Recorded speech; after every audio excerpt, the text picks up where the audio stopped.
A ver, cuando pensamos en la Edad Media, a menudo nos viene a la cabeza una imagen un poco gris, ¿verdad? 1000 años de oscuridad entre la caída de Roma y el Renacimiento, una época de castillos, de caballeros y, bueno, de poco más.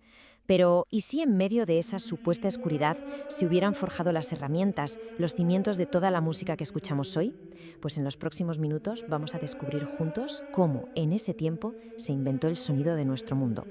Para situarnos, lo primero es entender que la Edad Media no fue un momento, fue un milenio entero. 1000 años, desde que cae el Imperio Romano de Occidente, en el 476, pasando por la coronación de Carlomagno, hasta la construcción de catedrales góticas como Notre Dame y, bueno, el viaje de Colón en 1492. O sea, hablamos de un periodo larguísimo, lleno de transformaciones que, aunque lentas, fueron increíblemente profundas. Y aquí viene la pregunta del millón, que es fascinante. ¿Cómo es posible que una sociedad tan distinta a la nuestra, sin electricidad, sin estudios de grabación, sin Spotify, sentara las bases de casi todo lo que escuchamos, desde la música clásica hasta el último éxito de pop? Pues la respuesta es una increíble historia de problemas y de soluciones de lo más ingeniosas. Venga, pues vamos con el primer capítulo de esta historia. Nos vamos a un mundo fragmentado que buscaba casi desesperadamente algo que lo mantuviera unido. Claro, una vez que desaparece el Imperio Romano, lo que queda es el caos político. Europa es un puzzle de reinos, y la única institución que de verdad conectaba todo el continente era la Iglesia Católica. Para reforzar ese sentimiento de unidad, papas como Gregorio Magno impulsaron la estandarización de la liturgia. Y una parte esencial de esa liturgia era la música. La idea era que todos, estuvieran donde estuvieran, cantaran lo mismo. Y la solución musical que encontraron para esto fue la monofonía. Es un concepto muy sencillo, en realidad. Todo el mundo canta exactamente la misma melodía a la vez. Una sola voz, pero fuerte, unida. Este es el corazón del canto gregoriano, que fue, por así decirlo, la banda sonora oficial de la Iglesia durante siglos. Y aquí viene lo interesante, y es cómo podemos casi ver este sonido en la arquitectura de la época. Las iglesias románicas eran literalmente el canto gregoriano hecho piedra. Formas muy simples, muros gruesos, muy pesados, y un claro énfasis en las líneas horizontales. Todo transmitía una sensación de solidez, de unidad y de una espiritualidad muy solemne, muy anclada a la tierra. A ver, para que quede claro, las características clave eran estas. Se cantaba a capela, o sea, sin instrumentos, y siempre en latín. El ritmo no era un ritmo marcado como el de una canción actual, sino que fluía con el texto, de forma muy libre. Y por supuesto era monofónico, una sola melodía y además anónimo. Los monjes no componían para ser famosos, sino para la gloria de Dios. Vale, perfecto. Ya tenemos una música unificada. Pero claro, esto crea un problema totalmente nuevo. Y además un problema gigantesco. ¿Cómo se aseguraban de que todo el mundo recordara correctamente todo ese repertorio, que cada vez era más y más grande? Quedémonos con este número, 85 horas. Esa es la cantidad aproximada de música que un monje medieval tenía que aprenderse de memoria para los oficios. 85 horas. Confiar solo en la tradición oral, en el yo te la canto y tú la repites, pues ya no servía. El riesgo de que las melodías se olvidaran o se fueran modificando era enorme. Y esto, claro, nos lleva a una de las invenciones más absolutamente geniales de la historia de la música, que se desarrolló paso a paso. El primer intento fueron los neumas, unos simbolitos sobre el texto que te decían si la melodía subía o bajaba, pero sin mucha precisión. Luego el segundo paso, añadir un punto de referencia, una línea roja que marcaba una nota concreta para orientarse un poco mejor. Pero el gran salto llegó sobre el año 1000, gracias al monje Guido d'Arezzo.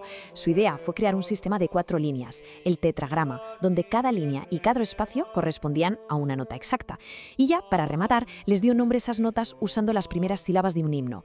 Ut, re, mi, fa, sol, la. Acababa de nacer el lenguaje universal de la música escrita.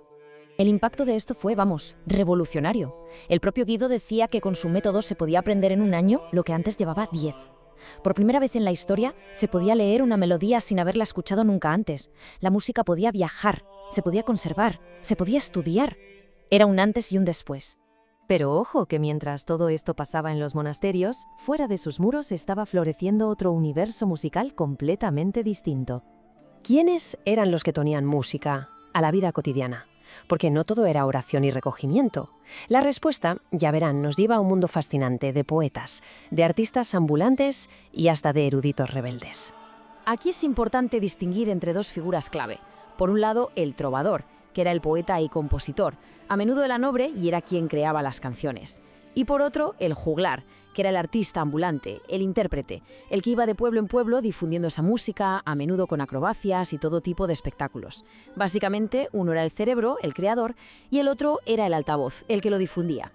El epicentro de esta auténtica revolución cultural fue Occitania, en lo que hoy es el sur de Francia. Aquí, en el siglo XI, pasó algo increíble. El latín, la lengua culta, empezó a dejar paso a una lengua del pueblo, el occitano. Y con este nuevo idioma nació un tema que lo cambiaría todo: el amor cortés. Ese ideal de amor noble, caballeresco y a menudo inalcanzable. Los pioneros, los originales, fueron los trovadores del sur. Pero esta moda cultural fue tan potente que unos 50 años después, en el norte de Francia, surgieron sus imitadores, por así decirlo, los troveros. Ellos adaptaron este nuevo arte a su propia lengua, la langue d'oil, que con el tiempo se convertiría en el francés moderno. Y esta música, claro, no tenía nada que ver con el gregoriano. Los temas eran el amor cortés, las batallas, la sátira política, vamos, la vida real. Se cantaba en las lenguas de la gente, no en latín, y muchas veces se acompañaba con instrumentos como el laúd. Y lo más importante, tenía un ritmo mucho más marcado, más regular, porque era música para entretener, para bailar, para disfrutar.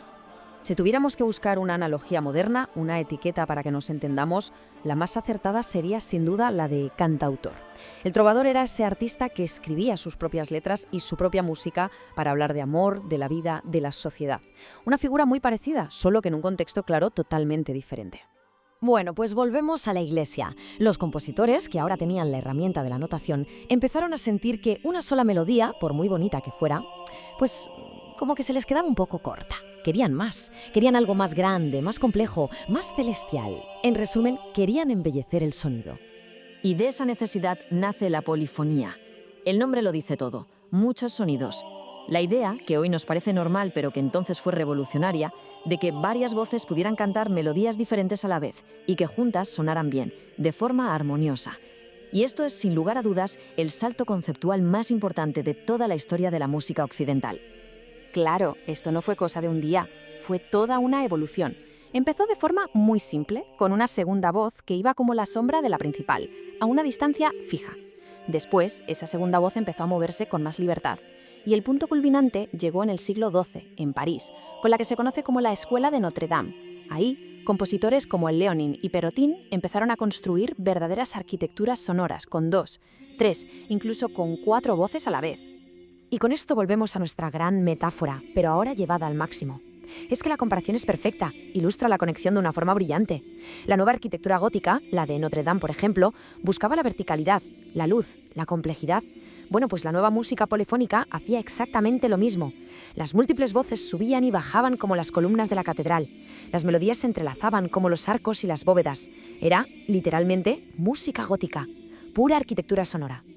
La clave de todo es esta: el mismo impulso espiritual y tecnológico que permitió a los arquitectos desafiar la gravedad con piedra y con vidrio, fue el que permitió a los compositores construir catedrales de sonido, cada vez más altas, más complejas y más luminosas. Muy bien, y ahora la pregunta es, ¿cómo todo esto, que parece tan lejano, conecta con la música que escuchamos hoy en día? Pues vamos a atar cabos. El legado que nos dejaron es simplemente inmenso. Primero, la notación, que nos dio un lenguaje escrito para la música. Segundo, la polifonía, que introdujo el concepto de armonía, la idea de que varias notas distintas pueden sonar bien juntas, que es la base de todos los acordes que existen. Tercero, pasamos del compositor anónimo a artistas con nombre y apellido. Y cuarto, para que varias voces pudieran cantar juntas y coordinadas, hubo que inventar la notación rítmica, dándole a la música occidental ese pulso, ese beat tan característico. Así que la próxima vez que escuchemos cualquier canción, la que sea, da igual el estilo, vale la pena pararse a pensar que su melodía, su armonía, su ritmo, incluso la propia idea de que esté escrita, todo eso tiene sus raíces en esos 1000 años. El ADN musical que se forjó en la Edad Media sigue vivo, resonando en cada nota que escuchamos. Y la pregunta que queda flotando es, ¿qué parte de ese antiguo código se puede oír todavía en la música de hoy?